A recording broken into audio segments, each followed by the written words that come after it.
I suck at Jiu Jitsu. How do I suck less at Jiu Jitsu? I guess to suck less. Ladies and gentlemen, the diabolical leader of the Headlock Squad.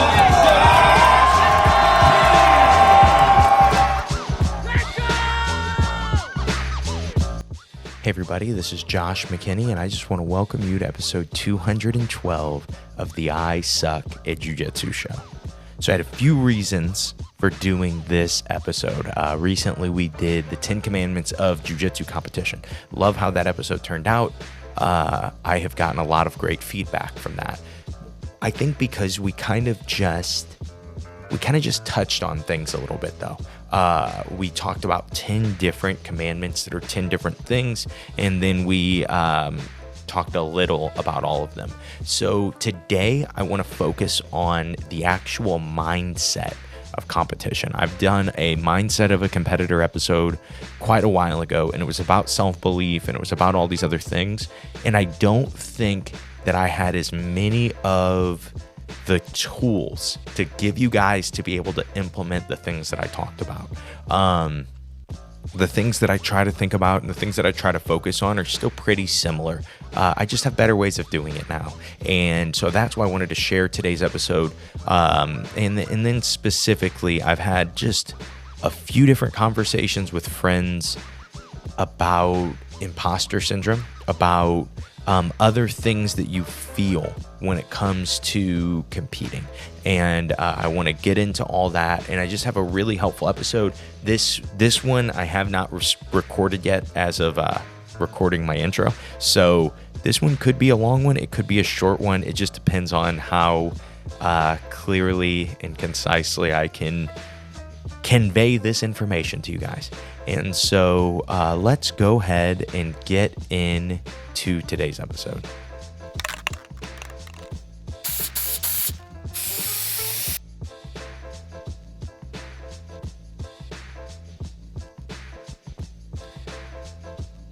All right, guys. So if you are visiting the I Suck at Jiu Jitsu show for the first time, or if you just don't know who I am, I thought that would be a fun place to start this one, because when it comes to competition mindset, this is something that I've dealt with a lot and struggled with a lot on and off through my jiu-jitsu career.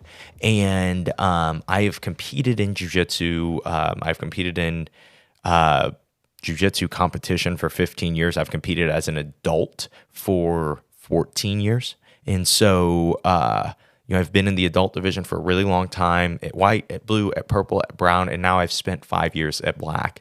And this year, I can't deny has been my best competitive year. And I think last year was starting to be. I did some really good things last year too. But this year I really was able to get the ball rolling as a competitor at black belt and still at adult. And so a lot of it has to do with trial and error too, which is interesting. And I just kind of we're going to get into some physical stuff to get to the right mindset at the end of this episode. But we're going to talk more about what that mindset is and some training methods to at least develop that mindset. And then we'll talk about the day of the tournament, what you should be doing, what you should be thinking about to get to that mindset. And so just with starting out, there was this point in the episode, we're going to talk about breathwork at a point in this episode, because I think it's a very good physical technique, and I'm going to give you exactly what I do and a YouTube link, and you can do it, and it will be free, and how much that helps. I've talked about it a lot. I just did an episode with Miles Lucas. We talked most of that episode on the benefits of breathwork and breathwork for mindset, breathwork for anxiety, those things. We're going to tie this breathwork in. I think this is going to be really, really helpful for you guys. But I'm just giving you guys really my mindset and the things that I do. A lot of times I try to stay really general and say, okay, you could do this or you could do that. And I'm going to have those spots in this episode, tell you where you could tweak this. And but understand, this is just my system of being a better competitor mentally. Being able to go out and I think the term a lot of people use is flip a switch and go compete. And that doesn't mean flip a switch oh crap, I forget who it was. There was a pro wrestler. It was a while ago, but every time the bell would ring, he would like he was like really dopey, and then he would turn into this like super strong, angry, tough guy when the bell would ring. And then when it would turn off, when it would ring again, he would just go right back to being super dopey. And I think a lot of people want that. They want to be this mentally strong and super mean and tough competitor. We're going to talk about all that stuff. We're going to talk about visualization. I have a lot to get into in this episode with you guys. And I just wanted to make sure to start with, I've been using this stuff and it has helped me greatly at the highest level against very good guys. And that doesn't mean that you use this and, now you're going to win. But I would say this. I would say most people, the most frustrating losses in jiu-jitsu that aren't, man, I really did think I won that. I guess the ref disagreed, right? That can be really frustrating. We'll talk about how to handle that maybe. If we get to there, if we get time, we'll talk about how to handle those situations. But the big mindset that I'm looking at, the big kind of frustrating mindset that you can deal with, or frustrating thing that can happen at a jiu-jitsu tournament that you can deal with, for me has always been, that wasn't Josh McKinney competing. That was somebody else. That was like competition Josh McKinney competing. And competition Josh McKinney, he has not been real. He has not been good. He is not the same guy that he is in the gym. And I dealt with this without a true answer all of my jiu-jitsu. And that didn't mean that I wasn't really good and I didn't go and compete and beat a lot of really good guys coming up. I did, but it wasn't consistent. I could not command it. I couldn't say today is the day of the tournament and just know for sure that I was going to be able to compete.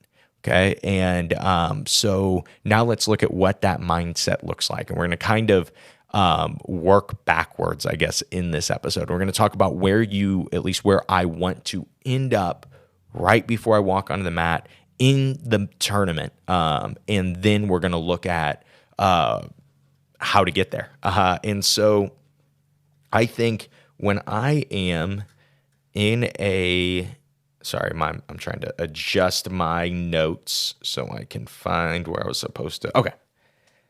So when I am trying to find the right mindset for competing, for me, a lot of times, and this is for me as a competitor, it's probably going to be slightly different for you.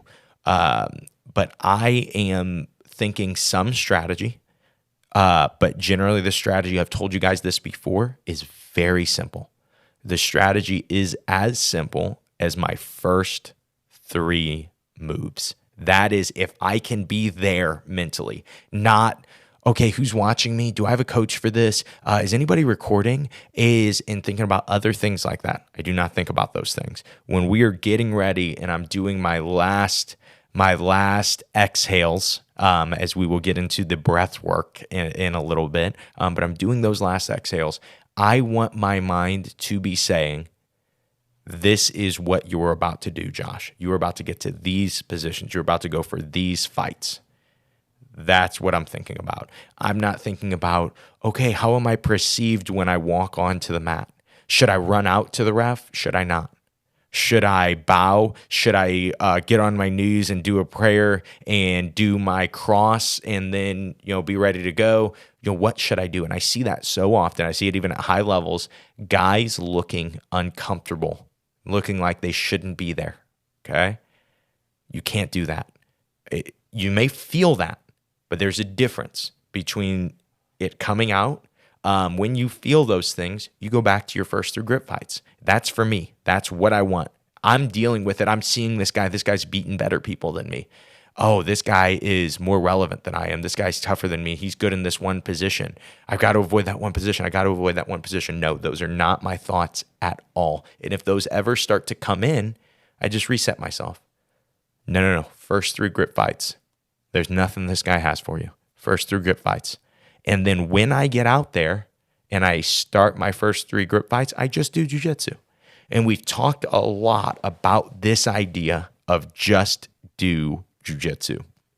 And we're going to look at kind of like, that step back. Okay. So we talked about where I want to be right before I go on the mat. That is all I'm thinking about.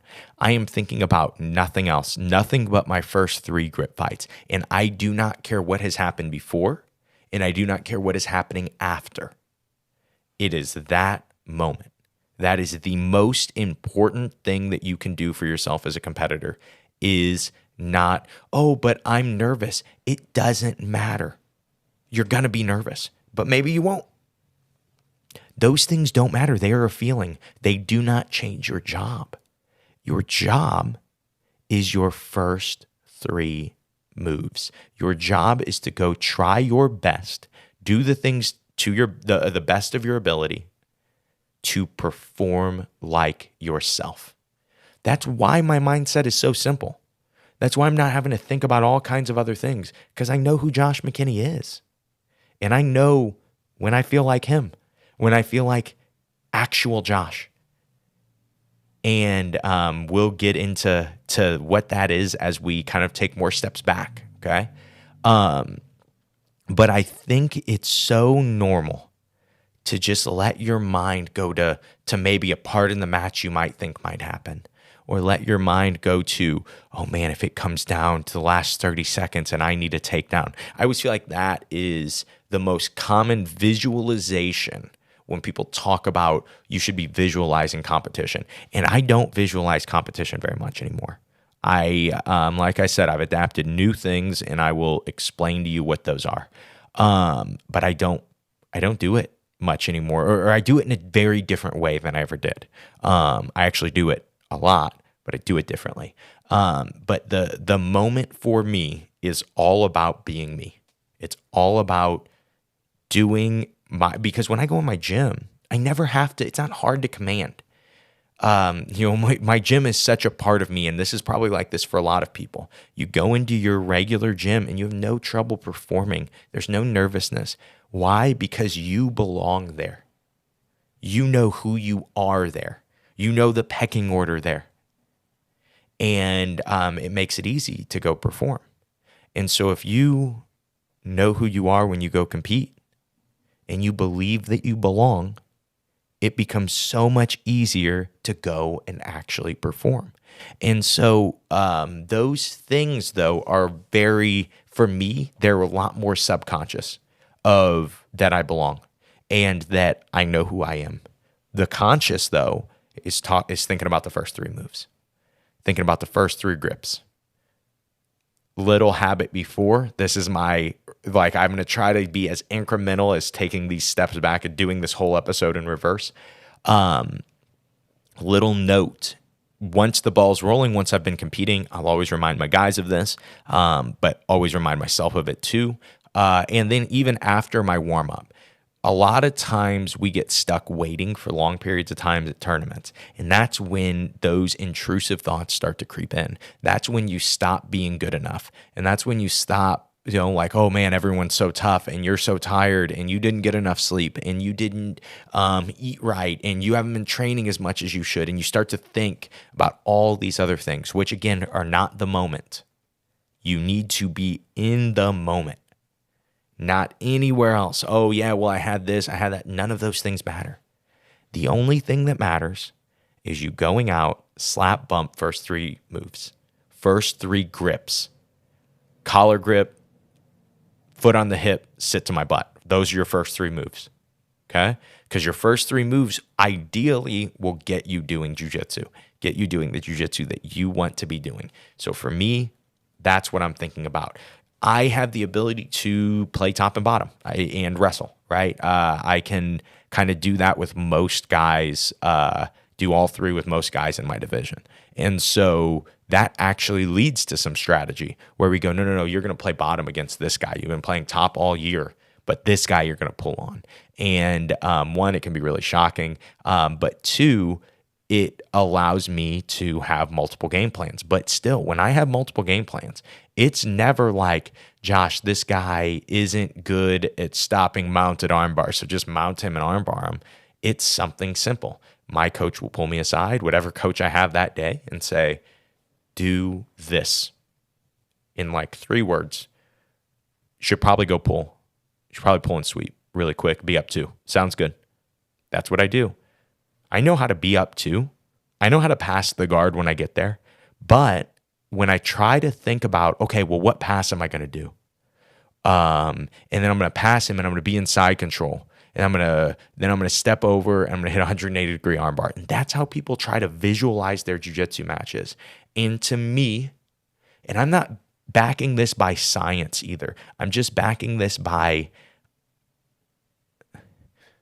being better than a lot of people and experimenting with this a lot. And so I'm not going to tell you that, like, you know, anyone who tells you visualization in a different way and has done actual scientific research, that they're wrong and I'm right. But I know specifically for me, visualizing those things doesn't help. It just doesn't. It honestly just makes me nervous. And then I'm in this constant state of nerves because to me, I'm not in the moment. So again, this is why I don't visualize in that way anymore, is because I used to. And I used to try to visualize who I was going against and what they were going to play. And I can kind of specifically list my best performance this year. I think all my students could too. Like, yeah, this was the best that you performed this year, without a doubt. And it was weird as it was some of the toughest guys that I fought this year. And I didn't even think twice about who they were, anything to do with them. All I saw was jiu-jitsu. All I saw was those first 3 fights. They would put zoned in on this fight. And it was because I didn't have time to. I was competing. I think I competed 2 weeks before that, and then I competed the weekend after. And so, or 2 weekends after. And so it was like, not a lot of time, not a lot of time to focus on it, not a lot of time to think about it. Just go do jiu-jitsu. And again, I had my best performances against the best guys that I've ever beaten. And it wasn't through, I didn't know what I was going to hit. I didn't say, this is how these matches are going to go. My general game plan was this, and I'll break it down for you guys because I probably won't compete for another year, and or for the rest of this year. And I can assure you, when I come back next year, I'm going to have a totally new game plan, totally new jiu-jitsu. But my game plan was generally to play top. Whether I pulled and swept, or whether I let the guy pull, or whether I never would let somebody pull. Whether I tried to wrestle before they could pull, or I would pull first and sweep. That was my game plan. And then be on top and be really heavy on top and bring as much heat as I can on top. And then ideally, a lot of times it would cause people to open up and make mistakes. And I was able to beat guys up really good once I would be on top, or finish guys because they didn't want to be there anymore. And that was my general game plan. Every match, that was all I went in for. How stupid, how rubbing 2 sticks together and flinging poo at each other is that game plan.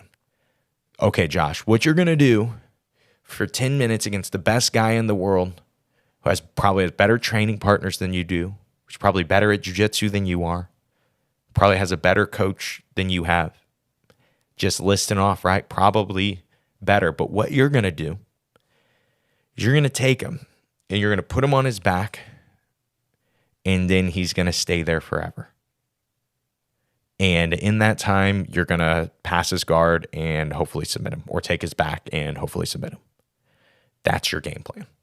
Yeah, that's the jiu-jitsu game plan all the time. That's everybody's game plan all the time. But that's the game plan that I was going in with. Why do I do that? Well, when you go to train at your gym, when I go to train at my gym, and we're doing 10 5-minute rounds in a row, 6 5-minute rounds in a row, you're not thinking about the whole round when you're going with the guys. You are literally slap bump, and then you start to see. Usually you start in one of your good positions or one of your kind of comfortable defensive positions, and then you just start to see where the round goes. And yes, you know the things that you want to hit, but you're not telling yourself, close guard armbar the whole week. And then on Wednesday night, when you go to train with your partner, you just nail that close guard armbar because you had told yourself about it and obsessed about it. No, you don't think that way. Most of us, a lot of the times, are thinking like, all right, free my hips. Oh, there's the armbar. And then you go for it, right? So how come we train that way, but it is expected that you will not do jiu-jitsu that way when you go compete? Why? Because you need a game plan. You got to have a game plan, right? And I used to tell people this. I've probably even said this on the podcast. And yes, you do need a game plan, but it needs to be so general and it needs to understand that a lot can happen. You know, I understand this more and more now because all these matches that I seem to have are 10 minutes. And 10 minutes is forever to not submit somebody. 10-minute match doesn't really matter. If you submit somebody in 2 minutes, doesn't matter what the length of that match was. But if you go out with a 2-minute submission pace in a 10-minute match and you don't get the submission, what's crazy is not only are you going to take a beating, but you actually have enough time to take a beating and recover and then start to come back again. That's how long these matches are, okay? And so me trying to go, oh, this is what I'm going to do in this match, it's just not possible. And I don't think that that's what the highest level guys do. I think, and I've gotten to compete and I've gotten to coach a lot too, and coach a lot of really good guys. I always highlight my favorite coaching moments that I do highlight on the show a lot are Nick Sanders. And a lot of it's because, he's on the show a lot. And I have some other ones, but I hate bringing up my students as much because it almost puts more pressure on them. And then it's kind of like, dude, I screwed you over when I do that, right? But with Nick, we were at the tournament recently, and he's got a guy in his division, and it's a guy we haven't seen a lot, but I'm supremely confident that Nick was going to smash this guy. And so Nick comes up, and he starts hitting me with, should I do this? Should I do this? Should I do this? And hey. I go, Nick, we travel the country. We travel the globe beating people down. I go, are you better than this guy? And he's like, oh yeah, I'm way better than this guy. And I go, then go out and do jiu-jitsu like you're way better than this guy. We know that. And again, this was a very specific match. I'm not telling everybody to do that every time. But in this specific match, that was just a version of just go do jiu-jitsu, man. I go, if this guy walked into the gym, does not matter how many rounds you had done, does not matter what day he came in. If you guys started whatever master, I think he's master 2, so I think it's 5 minutes. If you guys did a 5-minute round from the feet, you would beat him every time. Is that a not true statement? And he's like, oh yeah, that's true. Definitely. And then we just both smiled at each other. And then Nick went out and thrashed the guy. And it was not overthought. Now, let's say that I had went with a different strategy as the coach. Because keep in mind, I tell you guys stories where Nick's my coach. And I have those, I'll ask him something and he'll go, oh, hey, just do this. Oh, thanks, Nick. Oh, I forgot. I forgot to do jiu-jitsu. And so, but with him, getting to see him perform well because he just went out and grappled. And then him being able to do that for me and just kind of get on me about, dude, don't worry about this. Go beat this guy. When you get on top, he will not get up. Oh, that's the game plan, right? And keep in mind, this is when we're talking about Nick and I coaching each other and competing, Nick's one of the best Master 2 competitors on the planet at black belt. Like in the world, probably in the universe. If these aliens that are going to be coming soon have ages, and if they want to wear the gi, even if they wanted to do no gi, and they were 35-40, my boy Nick Sanders would kill them in an IBJJF points match with advantages in the gi. Crush them. Probably no gi too, if I'm being honest. I don't know what they're training on these alien planets, but he would crush them. And so these are really high-level guys, but really, really, really easy entry level to understand game plans because we believe that our jiu-jitsu will be there. We believe that when it's time to compete, that I'm going to be Josh McKinney and that Nick is going to be Nick Sanders. That's what we believe.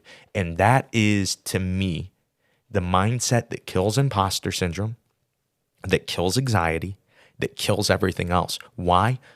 Because you may still experience those. You're probably going to. Right? If I experience anxiety in every other phase of my life, and then I go to a jiu-jitsu competition, a place where people who don't feel anxiety, guess what I'm going to feel? I'm going to feel anxiety. It's going to suck. It's going to be hard. And I can choose to think about that, or I can choose to focus on the task at hand, which for you will be the first 3 grit fights. And now the last little bit that I want to talk about, we talk about just do jiu-jitsu, talk about staying present. Don't think about the result. Don't think about the things that happened yesterday. Think about what is happening today. And then enjoy every second. This is the hardest for people, but this is the best way to stay present. So if you are trying to stay present, this is a practice, okay? I can't not be present the whole day. I could, but it's going to be harder. I shouldn't not be present the whole day and then right before my match start, like, okay, focus, get present again, right? If that happens, yeah, that's what I am going to do. I'm going to take my breaths and try to get back to center and try to get back to being me. But I shouldn't rely on that. I should try to be present throughout my day. And keep in mind, I've been making middle this year, and I've told you guys, I've hinted at that I will make middleweight for 5 minutes. I am a middleweight for 5 minutes when I do jiu-jitsu competition. I get there, show up, usually a pound heavy, maybe 2. Once this year, I was 4 pounds heavy. Morning of, and I had 3 hours to make the weight. And it was not fun, but I enjoyed every second of it. And I had to remind myself, it was self-talk the entire time. I'm running, I'm in Atlanta outside on it's like 70 degrees. Bro, we're in Atlanta. Isn't this place called Hot Atlanta? Are you kidding me? And I can't really get warm, can't really get warm enough. Wearing all kinds of hoodies, wearing all kinds of gis, trying my absolute best to sweat.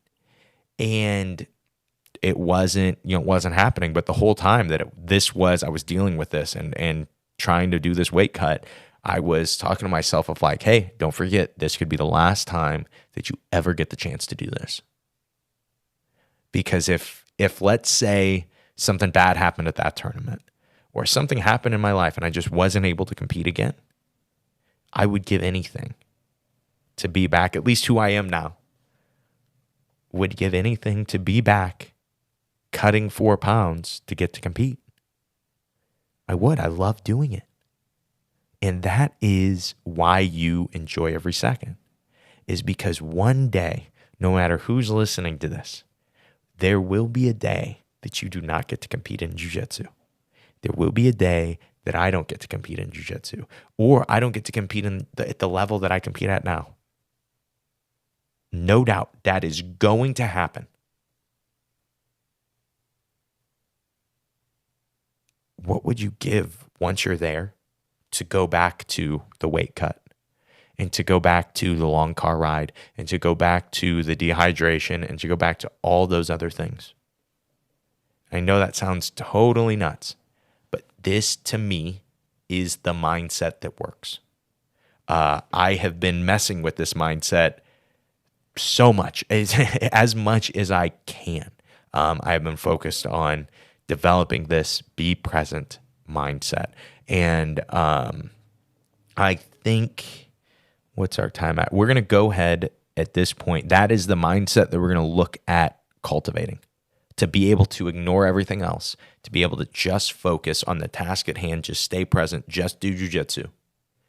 And now I'm going to go to a commercial, but after that, we'll come back and I will give you guys simple practices to get there, to get to that mindset. And so, like I said, we're going to work backwards. Now we're going to totally change it up, and we're going to start at how to build that mindset in your training, and then how to activate that mindset when you go to compete. And yeah, we'll get into that right after the commercial break.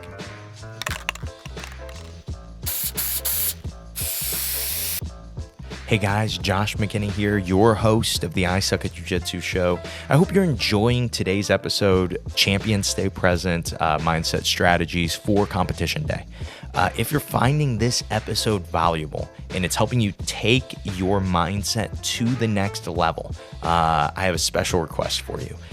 If you guys could just take one moment and give us a 5-star review on whatever platform you are enjoying our podcast on, or if you're watching on YouTube, a like, and of course, all those other things, shares, comments, anything like that would be so helpful. Really, the more we get to interact with you guys, the more we can know what type of content you want to see on the I Suck at Jiu Jitsu show. And more importantly, we can spread the I Suck at Jiu Jitsu show word so much easier with reviews from Jiu Jitsu practitioners like you. You know, I always say it's very important that you should, even if you aren't a black belt, try to do black belt things. Try to be a black belt, and that's how you eventually become one. And I promise you, giving a 5-star review of the I Suck at Jiu Jitsu show is a black belt move. So please give me that review, and without further ado, we'll get back to the episode.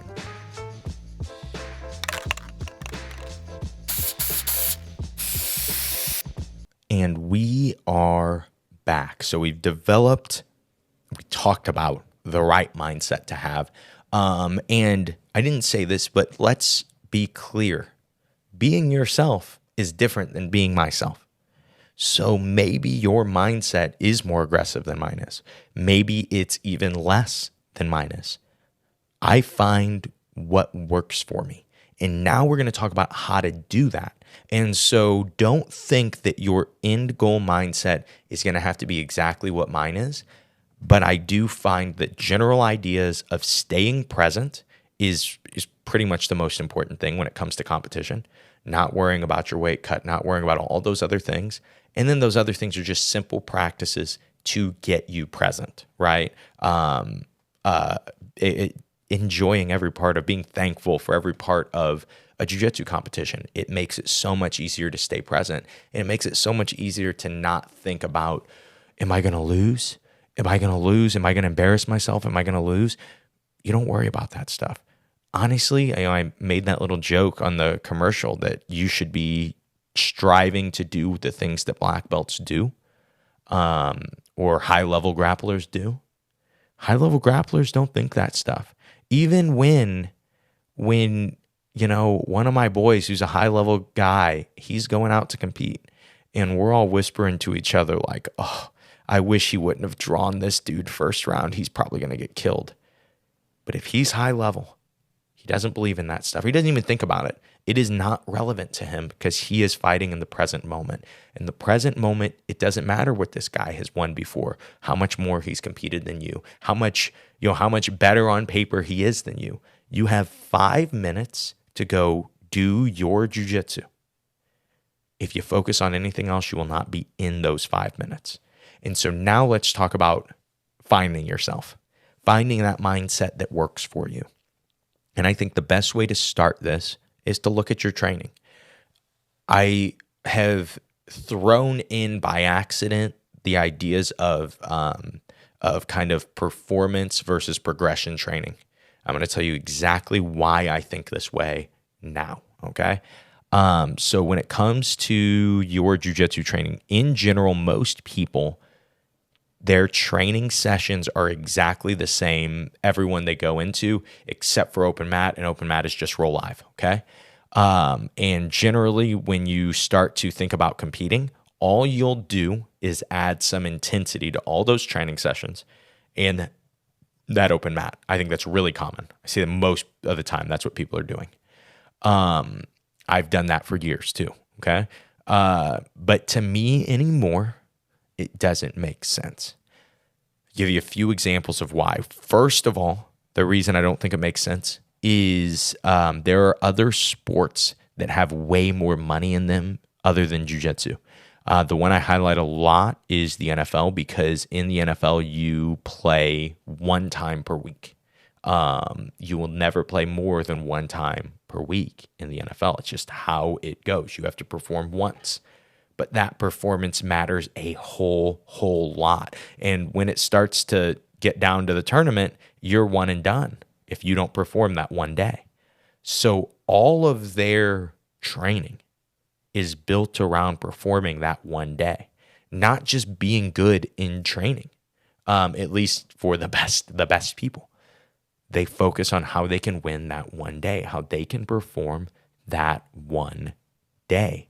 And what's very interesting about like the NFL is you can watch players actually get better through the 16-week season. Certain players are adjusting more and more to the speed of that performance day, and they're getting better at performing. These guys have done it since they were 5 years old. And now they're 23 and they've played at the highest level in every level. And now they're getting to perform on Sundays and they're still progressing. How does that work? Do you think that these NFL teams, and I'm going to tell you what they do, but do you think that they go, okay, match on Sunday, game on Sunday. So what we're going to do to prep that is we're going to play a live game 5 days this week. Then we're going to take one day off, and then we're going to go into the game. And since we've played 5 practice games, we'll be so prepared for the real game. Do you think that they do that? No, they don't do that. That would be ignorant. One, the performance day is already hard enough on your body. It is already enough intensity. You will not be recovered if you are playing a full game 5 days throughout the week and then taking a day off, taking 2 days off and going, yep, that's enough. Now it's time to compete. No, that is not how it works. What they do is they work on the individual components, the individual players work on developing individual skills. They work on catching better. They work on running their specific routes better. But they don't have to play it in a live game setting to do that. They separate the game out of it. They separate the performance out of it so they can focus on progression. And of course, there is going to be some performance. You have a bunch of high-level athletes that are very competitive and their positions play against each other. Just like in our jiu-jitsu gym, on days I want to progress, some days I do have to perform a little bit. Some days we do get a little wild. That is possible. Right now, I'm not in competition season. And so I do still do my single day of performance, but it's not the same as when I've got to be in shape for it. I practice my mindset, practice winning rounds. We'll look at this, okay? So when you're looking at your training, and this is why I use this, especially, and why I tied it into the mindset training episode. Because yes, I started doing this because I was too beat up. I started doing this because that idea made a lot of sense, and I go, I'll experiment with it. I'll experiment with 1, maybe 2 days of performance. And that is all I do. Now I do 2 days of performance because I'm not competing. And those days don't have to be as intense. You know, we talked a lot about understanding volume and intensity last week. This is performance versus progression training is understanding volume and intensity. Okay. So for me, progression training, it may be live rolling, but it's not going to be live rolling with my 200-pound plus crew of purple, brown, and black belts that are all collegiate wrestlers. That's not my day of training, okay? That is not going to help me progress. I will absolutely have to perform to do anything that day. It's just too much that they're going to put it on me. But on a day that I'm not trying to progress, or that I am trying to progress, I'm not trying to perform, but I am going to roll live, I'll roll with some of maybe one of my half guard players. Like, hey, let's do like 3 or 4 rounds. And you can just play half guard on me. And if I get swept, who cares, But I know that I'm getting reps against half guard. So then on performance day, when I actually go against half guard, I've gotten reps getting better at it. And it hasn't just been a matter of, well, I hope that he has, I hope that he hasn't gotten better, like we fought last week. I hope that this guy hasn't gotten better. You look back to, again, NFL games. If they went in with that mindset of, well, the team that we play against throughout the week, because we just play games to get good, they don't throw this specific way. They don't throw this specific route. And if my defensive players have not gotten reps against that specific route, and our defense is has no thought about that specific route, and these guys find it on performance day when we should have, the only day we should actually be playing, they're going to win. They're going to put it on us. If we can't stop that one thing, but if we focused on the skill, that one situation, again, there's way too much NFL stuff. I do have an NFL episode that's going to come out, or it's going to be a sports episode, just comparing the sport of jiu-jitsu to other sports. But that'll be in the Jiu-Jitsu Is series. If you guys aren't pumped up about that, you absolutely should be. But in that kind of that same thought process, I was watching this video. I know people I feel like people always watch the Super Bowl. A lot of people watch the Super Bowl, right? So the Super Bowl, when the Patriots beat the Seahawks, it would have been Tom Brady's last Patriots Super Bowl, where Malcolm Butler intercepted the ball on the 1-yard line, and it was nuts. It was this big thing, and it didn't make sense of why they threw the ball, and then 2, it was also this this thought of like, how did he jump that play? How did he intercept that ball? And I remember a couple months later, I was watching a video, and it was a few weeks before the Super Bowl. Bill Belichick, probably the greatest coach of all time, had Malcolm Butler specifically. He was talking to him about how he needs to play this specific play, this specific skill. And in practice, Malcolm Butler wasn't doing a good job. And he was like, hey, you've got to do this, you've got to do this. And he explains it to him. And then he becomes the hero of the Super Bowl. He picks the ball off on the 1-yard line as time expires, basically, and and wins the game. And so, one, just totally different thing. You look at how high a level of a coach that was to say, hey, they like to run this play on the 1-yard line. You need to know how to beat it. That's pretty impressive. Okay. That is skill development and seeing into the future to the, and I'm sure that there were 1,000 plays that they practiced, that not that many. There were a bunch of plays that they practiced. They said, this is what the Seahawks like to do. And they developed those individual skills, right? And so how I'm looking at performance day, okay, we talk about like our progression training. We're always trying to develop these skills. How do I focus on performance? Well, one, I make sure I'm recovered for performance day, just like I would make sure I was recovered for competition. So I may take a full day off before performance day. I don't always do that. Like I said, it's more relaxed when I'm not in competition season, but I am still training this way. And so maybe I'll take a day off. Maybe I'll take, maybe I'll take 2 days off if I need it. Just try to listen to my body just like I would in the lead up to a tournament, because I'm getting to practice all this stuff. Then I wake up for my performance day. I told you guys I like the idea of performance day being at a different person's gym because it's scarier.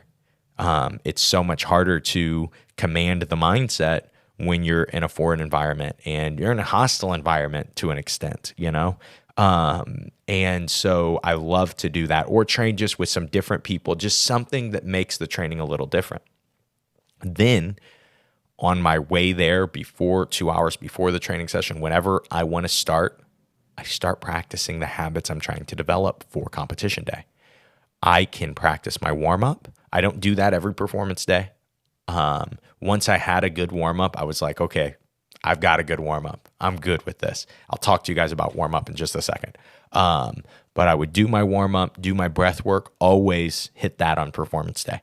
Always. That's just for me. Again, this is just something that allows me to know that I can command my mindset. And then from there, I basically go out and wait till the moment comes. And then it's time to grapple. When we grapple on performance day, my job is to win rounds. Okay. I like to test myself. I want to be going with really tough people. But my job is to win rounds. To me, if you're a blue belt and your coach is a black belt that beats you effortlessly, there is just no use. There's no reason to go, okay, performance day, I'm going to get my coach today. It just doesn't make sense. They're probably going 20% effort on you. And if you're ever in a tournament where a guy's beating you with 20% effort, it's going to be like, it ain't going to matter. Oh, I got him to use 25% effort instead. It just doesn't matter. That's not what you're training for. You're training for matches where you're pretty close to these people. And so being close in size and saying, okay, these are my belt level. If you have that, these guys are my belt level. These guys are my size. These are who I train with. These guys are my age even. If you need to, I kill everybody. I am the coach that only gets to do 25%. Something I've done forever, and maybe this isn't the best advice, but this is something that's worked for me, is I've rolled with bigger guys. Bigger guys have more strength than I do, and so they can make stuff work. And I need to be more efficient to be able to go with those guys. And there are all kinds of other things you can do to make sure that that intensity is there. But like for me, I am trying hard that day to perform well and win every round, win every grip fight. I don't have to win by submission every round either. If I do submit a guy, I kind of stop thinking that that's a real round because I'm performing, right? And so if I can go out and submit you in 2 minutes and then we still have 3 minutes, I'll still do the round, but I'm not bringing the same heat because I'm trying to perform a few more times. The other thing to note about performance day is never in a tournament, unless you're me fighting a bunch of referees back to back, never in a tournament will you walk off the mat, get 30 seconds, and then have to go fight again. That doesn't happen. You get 5 minutes, you get 10 minutes. Take those in your performance day. Get used to going 100% and then having to totally cool off for 5 minutes and then 100% again. And this is, I forgot to mention this, something I do a lot is I don't like to sit or stand for more than 3 or 4 minutes at a time. On competition day, you get lightheaded so easily, and it's just a simple little random thing that will be helpful. And now let's talk about, this is kind of the last slice of this. So that's why I think in your training, you can practice your mindset, and then you can also just go, hey, this worked today. This didn't. This worked, this didn't. A lot of times you'll notice that you start to develop your own way of thinking for competition, for performance. And if you get enough reps doing it, it becomes a technique. I've done 1 billion knee cuts in my time. I don't have to think about how to do a knee cut. I don't have to go, well, if I'm not thinking about knee cuts regularly, then when it's time to use one, it won't be there. Nah, my knee cut's going to be there. I've done it too many times. And so I don't have to always be thinking about it. I don't have to always be bothering with it. And that's the beauty of a great mindset. When my mindset starts to get sharp and I can actually command it, especially in my performance training, competition will be so easy. You'll go, okay, the moment's not here yet. I don't start warming up till 2 hours. So I'll just sit. I'll listen to music. A lot of times I'm listening to music to beat boredom more than anything. I'll watch a show on my phone. A lot of times I have to compete at tournaments. Don't do that. That's not worth it. Don't open a jiu-jitsu school. But just those little practices make it so much easier once you know that the switch can be flipped. Because it's like, Okay, Josh, how do I flip the switch? Well, how many times have you competed? Once. You can't. Simple answer. You cannot, unless you competed in something else before. The chances that you can flip the switch are probably 0%. There's probably no chance that you can do that. You need reps because you don't even know what light you're trying to turn on when you flip the switch, bro. You got to know where you want to be at. And the only way that I've found to do that is to get reps. And if you have unlimited money, you could just go compete every weekend. And that's what I always noticed was like the guys that I would notice had the best mindsets tended to just do a lot of competing. And that is because getting good reps makes it easier to be good at something. And when you have real competition, it gives you good reps. But when you do things like I'm doing a performance day and you tell yourself that that's why you're there, you will get much better reps. It's funny. I'll yell like to guys that don't compete. They'll be in the middle of a round and I'll like just every once in a while, I'll say like, hey, you guys are in the tournament. It's 2-2. And then all of a sudden those guys start sucking. Like all of a sudden the good jiu-jitsu that they had is gone because they don't know how to be in a competitive mindset. But if I tell one of my higher level competitors, it's 2-2, and they haven't been paying attention to the score, it's 2-2, time to go. If I give them 2 minutes in that round, they're going to go. It's going to be a banger. Someone's getting injured, right? Because they know how to get to 100%. They know how to actually go their hardest and how to actually do it effectively. And you only do that by getting reps of doing it. And so the big takeaway in this episode is you go in for performance day and you practice your mindset. I could have just done that as the whole episode. Have a performance day, practice your mindset. This is a physical thing. This is actually something that you can insert into your schedule that will make you better at jiu-jitsu. And again, I kind of told you guys I don't visualize, and this is kind of the last piece of mindset for me, is I don't visualize anymore because I used to visualize the best guys in my division, and I used to visualize walking onto the mat with them and having these interactions with them and being like, okay, and I would get myself scared. And I would do that over and over and over. And guess what? I always would get scared. It would never fix it. And then when I would go to fight these guys, I still got scared. So to act like, oh yeah, you just visualize the situation and then you're going to be good, I think that is a lie, at least for me. For me, that is not the case. Now, there is a visualization that has worked for me, and it is an internal visualization. I think about what I'm thinking about.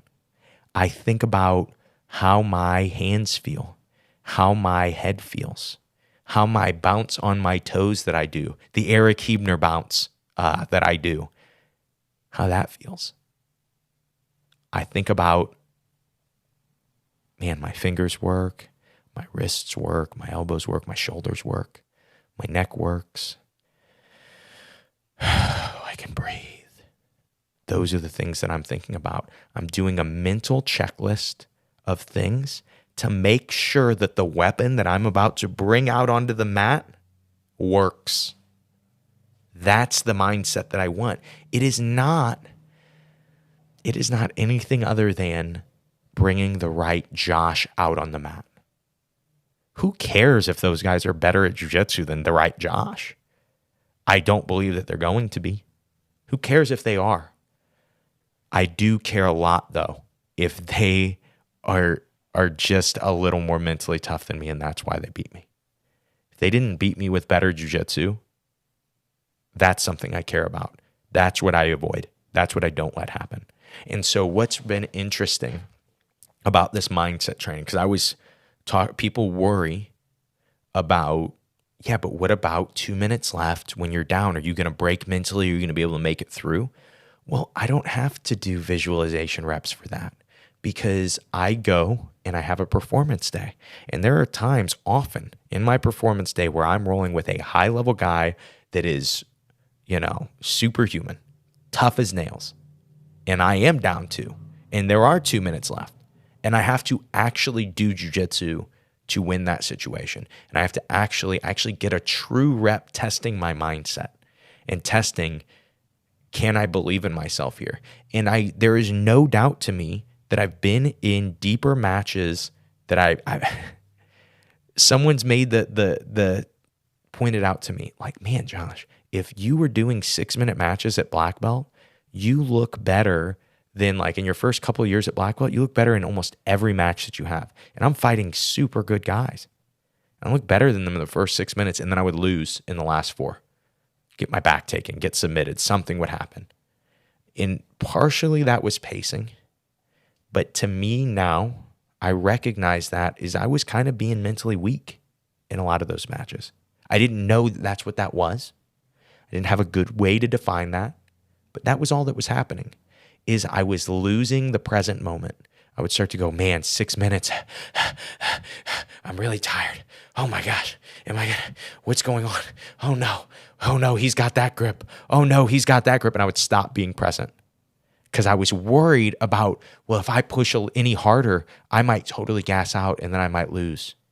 And then I would stop doing jiu-jitsu. I would stop being present. And a lot of times I wouldn't gas out, but I would lose. And instead, I started to, in 10-minute rounds at the gym, I started to tell myself, okay, you're dead tired. We're at minute 6. You've got to score with 4 minutes left. You've got to do this. You've got to stay on top. You've got to win this fight. And then the next fight would happen, and I would say, now you got to win this fight. And the next fight would happen, and you got to win this fight. And the next time, I got to win this fight. And then beep, the round's over.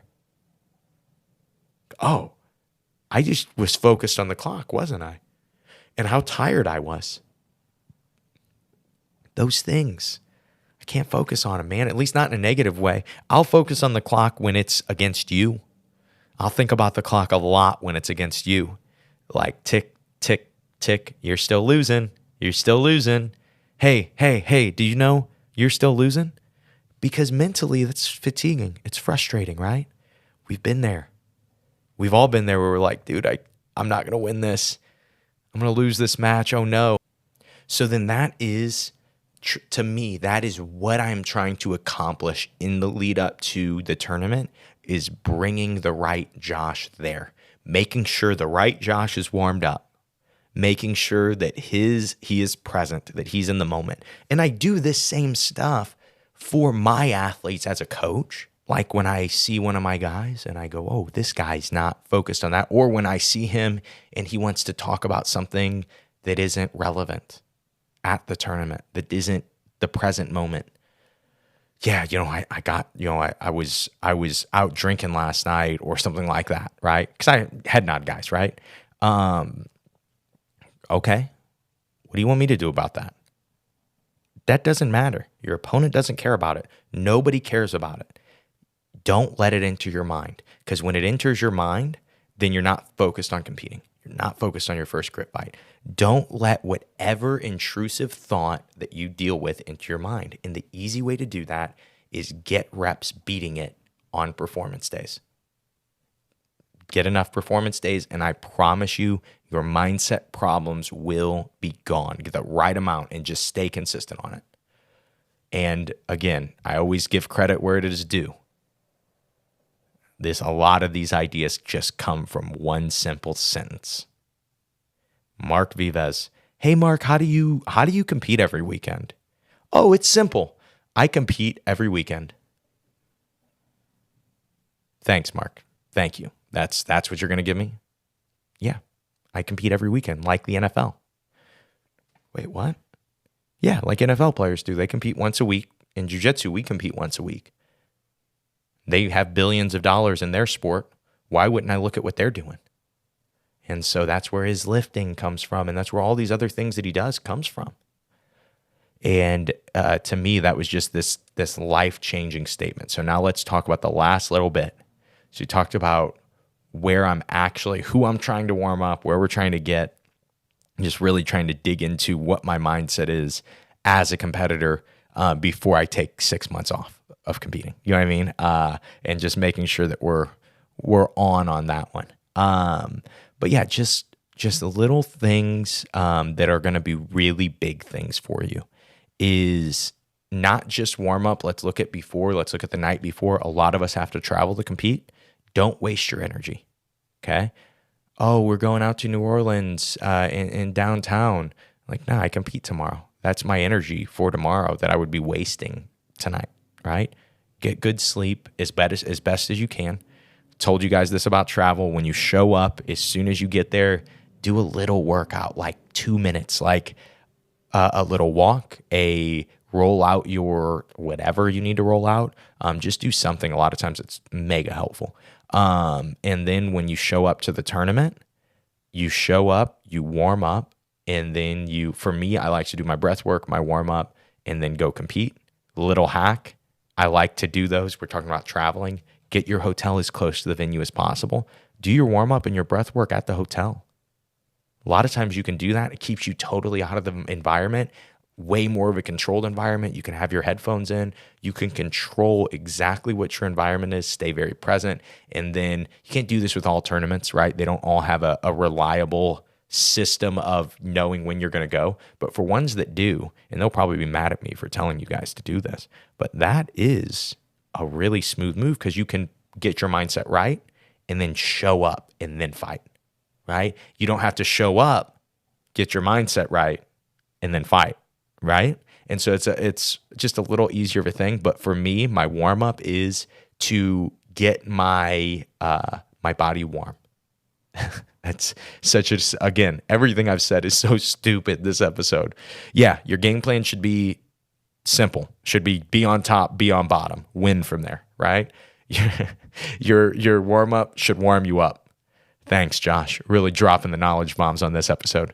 But I really think that people don't think about that. Like, what warm-up should I do? I don't know. What are you trying to accomplish? I am trying to be warm and my joints be ready to deal with extreme stress, deal with explosiveness, deal with whatever, right? That's where I'm trying to get myself to. And so whatever warm-up helps you do that. I like a few burpees and then a short sprint, a few burpees, a short sprint, a few burpees, a short sprint, a few burpees, a short sprint. You will be warm. It's like 5 minutes, right? But if you think about it, you kind of need something, to me, mental prep-wise, physical prep-wise for a jiu-jitsu tournament. I need something a little bit physical because you think about the intensity level of a jiu-jitsu match and then it just stops. It's like so intense and then it stops. And so that's why I like those burpee sprints. And you should be dealing with pre-match anxiety in your warm-up. Your warm-up should be hard enough that you start to tell yourself, this is too hard. My legs are tired. My lungs hurt a little bit. My whatever. Because you're getting that anxiousness, you're getting that adrenaline out of you now. And then when you go sit and calm yourself, because you're doing this 2 hours before, I guess the warm-up, you'll probably do an hour before. I like breath work 2 hours before. One of the easiest things you can do to get to the mindset you want. And I'll just explain it like this. Like, breath work a lot of times will let you disassociate. The term Miles and I kept throwing around was get high, okay? You do this breath work, and I mean, we did 5 rounds of these Wim Hof breaths, and they were guided. I was laying down when we had them at my gym, and I was not only seeing colors, but I had like full body lockup, C's lockup, like toes, calves, quads, fingers, shoulders, everything, face, every muscle was feeling electrocuted when we were doing this, right? Because we went super, super far in the breath work. We just did it long enough. The further you go, the more you'll start to disassociate. And I kind of talked to Miles about this. If you want more info on breathwork, listen to his episode, not what I'm about to tell you. But for competition, I really like, as simple as it is, there is a YouTube video. It's a Wim Hof breathing, and he actually like talks you through it and just talks you through the breathing. And you can I usually will do the whole video, and that's all I do for my breath work. That is what my breath work is that video. Anymore, I know the rhythm pretty well, and I can do the breath work myself, so I don't even follow along with the video. I just do 30 breaths and 30 breaths with a hold, 30 breaths with a hold, 30 breaths with a hold. And so that is like I said, this is a 10-minute YouTube video. Like, I could give you all the other science behind it and stuff, but one of the biggest things that will help your mindset is if you watched this 10-minute YouTube video 2 hours before competing. One of the biggest things. Before warm-up, before anything else. You'll notice sometimes, though, if the breathing work is perfect, you won't get that nervous anxiety in your actual warm-up. I like to get my heart rate up and actually get myself breathing a little bit in my warm-up. And then from there, I just sit and stand, sit and stand, sit and stand. Never for more than like 4 or 5 minutes of either one. Make sure I don't get lightheaded. Wait for the moment to come. Because when the moment comes, you will either be a good grappler or you will be a bad grappler. It's just no way around it. It's going to come. It's going to come every time. I used to always think about, I can't wait 2 months from now, and especially when I was a kid, 2 months from now, I get to compete again. Like, I can't wait. And then all of a sudden I would wake up one day and I'd be like, oh, it's the day of the tournament. And I would think back and go, where did that 2 months go? Yeah, it's because I was a kid and I would just always obsess over the next thing. Enjoy this tournament, enjoy the weight cut, enjoy the moments, enjoy all of it. And I think that is where I will leave you guys. Honestly, I had a ton of really good notes. I looked over at them like one time. I looked over at them during the commercial. So I pretty much just went off notes on that. But I would say get to change that training up. I really think of progression days and then a performance day, maybe 2, is one of the best ways to sharpen that mindset and do it exactly the way that you need to do it. And that's all I have for you guys. Let's turn it over to Josh and let him close us out.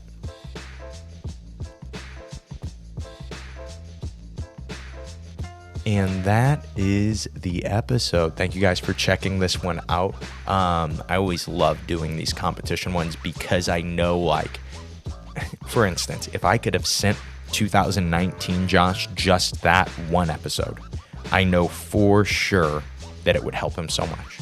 I know he would be such a better competitor almost overnight, probably within 12 weeks, and I would probably not deal with injuries because I would understand the right training.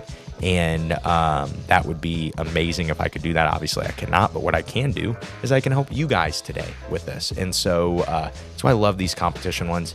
It's like people that do compete, it's not like everyone has to, but for us that do, competition is really important to us. And I know it's silly. I know it isn't an actual important thing in the grand scheme of life, but it is important for us when we're going out and wanting to be good competitors. You know, we're going out and putting our all into something we're passionate about, and then in front of other people, it's just this huge vulnerable thing. You go out to compete and it is super scary, and I still do get scared sometimes. I still do feel the nerves sometimes, but when I do, I just ignore them. I continue to be scared, but you can be scared and perform. You can deal with fear. You can struggle with fear and perform. But don't be scared. Don't be that. You know, you are being present. That is all that you're trying to be at the tournament. And you can, you know, be struggling with fear and struggling with anxiety and struggling with all those other things. But just do your best to be present and be yourself. Don't be anything else, okay? And then you go out and you compete, and it's this big scary moment. And I told you guys this on the 10 Commandments of Jiu Jitsu competition. Make sure to reward yourself after performance day. Make sure to reward yourself after competition day, even if your performance didn't deserve it. Going out, I just think of it like awarding effort is important, because consistent effort is going to allow you to be great at stuff. And if you are not putting consistent effort into stuff, you're not going to be great at it. It is that simple. And an easy way to keep yourself from being great at something, or keep yourself from putting in consistent effort, is to just discourage yourself. You suck. You don't have this. You don't have that. You're not good enough. Yeah, but that's kind of fixed mindset, not growth mindset. Growth mindset says, okay, I want to be a great competitor. Obviously, I'm not yet, because I did suck that day. I didn't look good. My jiu-jitsu, it wasn't as sharp. I wasn't myself. I wasn't present. And you work on it for the next one. But the only way you're going to work on it for the next one, to me, is if you have a little bit, if you don't have too obnoxiously negative of an approach post-tournament, post-performance, win or lose. Don't get me wrong, you should definitely celebrate the win bigger. You know, something, if there's something that my jiu-jitsu coaches have passed me on, it is how to celebrate victory. That's important. Well, one day I'll do an episode on how to celebrate victory in jiu-jitsu. Yeah, for today, that's all I have for you guys. If you guys enjoyed all this stuff that I gave to you today, please give us a positive review. Give us a share, a like, a comment, a follow on whatever platform so you can be updated twice a week when we're sharing these episodes. And that's all I have for you guys today. This month will be busy for me teaching-wise, which is exciting. I have I have 4 different seminars this month, 2 of which are in KC. I'm going to be in Kansas City on Sunday at Body Fit, and then at the end of the month at Pirates Gym, Parada, and it is going to be, both of those are going to be a lot of fun, and then the 2 in St. Louis that I have, going to be a lot of fun. That being said, if it interests you, like, oh man, I want to get Josh in for a seminar, most likely you missed your chance this year. I probably will not do any seminars this year. I could possibly squeeze one in the week after Master Worlds, be like the second weekend of September, like September 7th or something like that. Could probably squeeze one in there if somebody wanted to, but maybe not. Maybe I can't. And so, you would need to get on it and let me know now. But besides that, those will be the last times to learn from me in a seminar setting this year. And so that's really exciting for me because that means my baby is getting close. Little baby Matthew is getting close, and he's ready to be born, get on steroids, and get his black belt. Because that's what it's about, guys. Never forget that. All those things I said about mindset, just do steroids instead. Put all your mindset in your steroids. That's the real takeaway of today's episode. And that's all I have for you guys today. I hope that you guys like today's episode, and I hope that today's episode helps you guys suck just a little bit less at jiu-jitsu. Have a great day, guys.